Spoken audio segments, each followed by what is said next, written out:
नमस्कार, मैं हूँ आपके साथ शिवानी भदौरिया और आप देख रहे हैं नायब सरकार इस हफ्ते।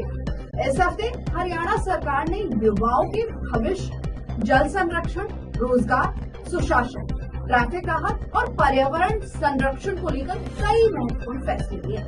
आइए जानते हैं इस हफ्ते की बड़ी खबरें। सबसे पहले बात युवाओं के भविष्य की। मुख्यमंत्री नायब सिंह सैनी ने गुरुग्राम में मिशन अर्जुन के तहत देश का पहला एआई गुरुकुल स्थापित करने का फैसला किया है। पहले बैच में आर्थिक रूप से कमजोर परिवारों के 60 युवाओं को मुफ्त एआई ट्रेनिंग दी जाएगी और साथ ही 100% प्लेसमेंट की गारंटी भी मिलेगी। इस महत्वाकांक्षी परियोजना के लिए विश्व बैंक से 108 करोड़ रुपए की पहली किस्त भी मंजूर हो चुकी है।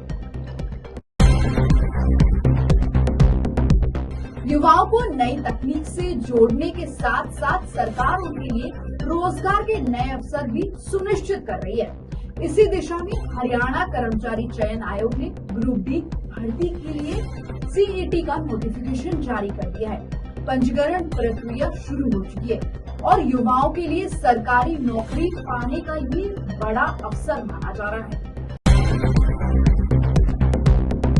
जहां एक और सरकार युवाओं के भविष्य को मजबूत बनाने में जुटी है, वहीं दूसरी ओर आने वाली पीढ़ियों के लिए प्राकृतिक संसाधनों को सुरक्षित करने पर भी विशेष ध्यान दिया जा रहा है।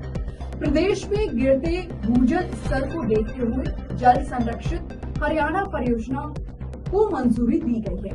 5,714 करोड़ रुपए की इस योजना के तहत 7 जिलों में 147 नए वाटर बॉडीज बनाए जाएंगे, जिससे जल संरक्षण और भूजल रिचार्ज को बढ़ावा मिलेगा। विकास तभी सार्थक होता है जब आम जनता को सरकारी सेवाएं समय पर और आसानी से मिले। इसी सोच के साथ हरियाणा सरकार ने गृह विभाग की 33 सेवाओं को राइट टू सर्विस एक्ट के दायरे में शामिल कर दिया है। अब FIR और DDR की कॉपी तुरंत उपलब्ध होगी, जबकि आर्म्स लाइसेंस के नवीनीकरण जैसे सेवाओं के लिए तय समय सीमा निर्धारित की गई है। बेहतर प्रशासन के साथ साथ नागरिकों की दैनिक समस्याओं के समाधान पर भी सरकार का फोकस बना हुआ है। गुरुग्राम में बढ़ते ट्रैफिक दबाव को कम करने के लिए नए मेट्रो कॉरिडोर का प्रस्ताव सामने आया है। लगभग 20 किलोमीटर लंबे इस रूट पर 17 स्टेशन बनाए जाएंगे, जिससे लाखों लोगों की यात्रा अधिक और सुविधाजनक होगी। और अब बात उस चुनौती की जो केवल हरियाणा ही नहीं बल्कि पूरे NCR क्षेत्र के सामने है। प्रदूषण से मुकाबला और पर्यावरण संरक्षण के लिए 5,000 करोड़ रुपए के विशेष बजट को मंजूरी दी गई है।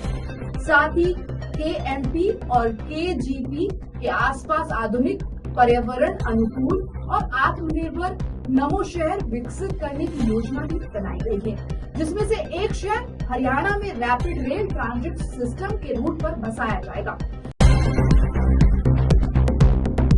तो ये थी इस हफ्ते हरियाणा सरकार के वे प्रमुख फैसले जो प्रदेश के विकास, युवाओं के उज्जवल भविष्य और जनता की सुविधाओं को नई दिशा देने वाले हैं। तो फिर मिलते हैं अगले हफ्ते नए एपिसोड के साथ। नमस्कार।